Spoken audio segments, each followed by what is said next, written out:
বগুড়ায় কারাবন্দী সাংবাদিক, অসুস্থ সাধারণ মানুষও আসামি। বাদ যাননি আওয়ামী লীগ নেতাও। কোটা আন্দোলনের মামলায় বাদী পুলিশ, সরকারি কর্মকর্তা ও আওয়ামী লীগ নেতা।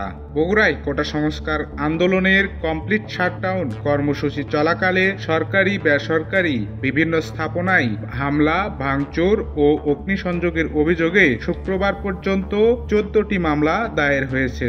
এসব মামলায় বিরোধী দলের নেতাকর্মীদের সাথে সাধারণ মানুষ, কারাগারে আটক, অসুস্থ ব্যক্তি, ব্যবসায়ী, সাংবাদিকদের গণহারে আসামি করা হয়েছে বলে অভিযোগ উঠেছে। ইতোমধ্যে আসামিদের তালিকা নিয়ে বিতর্কেরও সৃষ্টি হয়েছে। জানা গেছে, গত সপ্তাহে পুলিশের সাথে কোটা সংস্কার আন্দোলনকারীদের দফায় দফায় সংঘর্ষ এবং এর জের ধরে জেলা আওয়ামী লীগ কার্যালয় সহ বিভিন্ন সরকারি ও বেসরকারি প্রতিষ্ঠানে হামলা ও ভাঙচুর হয়। এতে প্রায় 4 কোটি টাকা ক্ষতি হয়েছে বলে বিভিন্ন প্রতিষ্ঠান দাবি করছে। এসব ঘটনায় শুক্রবার পর্যন্ত সদরে 13টি ও শেরপুর উপজেলায় 1টি মামলা দায়ের হয়েছে। এসব মামলায় বিএনপি, জামায়াতে ইসলামী, ছাত্র শিবির, ছাত্রদল, যুবদল সহ বিরোধী দলের বিভিন্ন পর্যায়ের 1200 জনের বেশি নেতাকর্মী আসামি করা হয়েছে।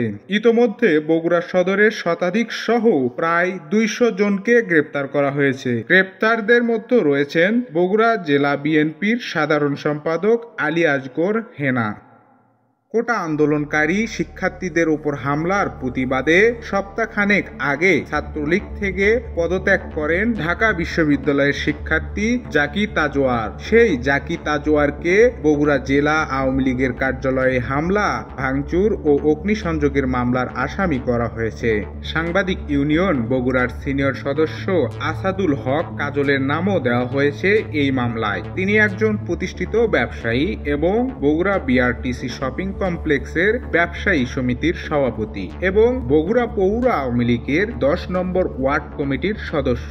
ইতোপূর্বে তিনি ছাত্রলীগ ও যুবলীগ নেতা ছিলেন। তার নাম আসামির তালিকায় দেখে আওয়ামী লীগ নেতারাও স্তম্ভিত ও হতবাক। কোটা সংস্কার আন্দোলন শুরু হওয়ার পূর্বেই অন্য রাজনৈতিক মামলায় হাজতি হিসেবে বর্তমানে বগুড়া কারাগারে বন্দী রয়েছে জামায়াতে ইসলামের বগুড়া শহর শাখার আমির আব্দুর রহমান সোহেল, সেক্রেটারি আবু সাইদ মোহাম্মদ আব্দুল মালিক, সাবেক ছাত্র শিবির নেতা দেলোয়ার হোসেন সাইদি। জেলখানার এসব হাজতিও মাঠে আন্দোলন করে নাশকতা করেছে মর্মে মামলায় নাম উঠেছে। দলীয়ভাবে অভিযোগ করা হয়েছে, পুলিশ থানায় বসে পূর্বের মামলার নথি অনুযায়ী গণহারে নতুন মামলার আসামি করা হয়েছে। তারা জানে না কারা কারাগারে আছে বা বাইরে আছেন। জানা গেছে, নাশকতার মামলার আসামি আরিফুর রহমান দীর্ঘদিন ধরে অসুস্থ।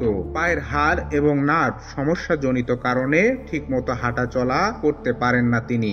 ধীর পায়ে কোনো রকম চলাফেরা করেন। দিনের বেশিরভাগ সময় তার ঔষধের দোকানে কাটান। রাজনীতির সাথে তার ন্যূনতম সংযোগ নেই। চলমান আন্দোলনে বগুড়ায় 13টি মামলার একটিতে তার নাম এসেছে 28 নম্বর আসামি হিসেবে।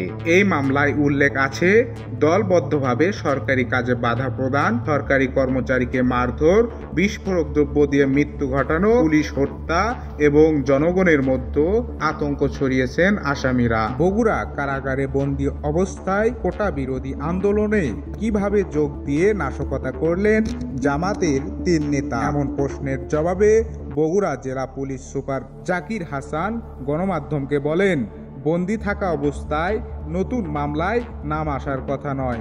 এটি কিভাবে হলো আমি দেখব। তিনি আরও জানান, এজাহারে নামজারিরা বিএনপি ও জামায়াতের রাজনীতির সাথে জড়িত।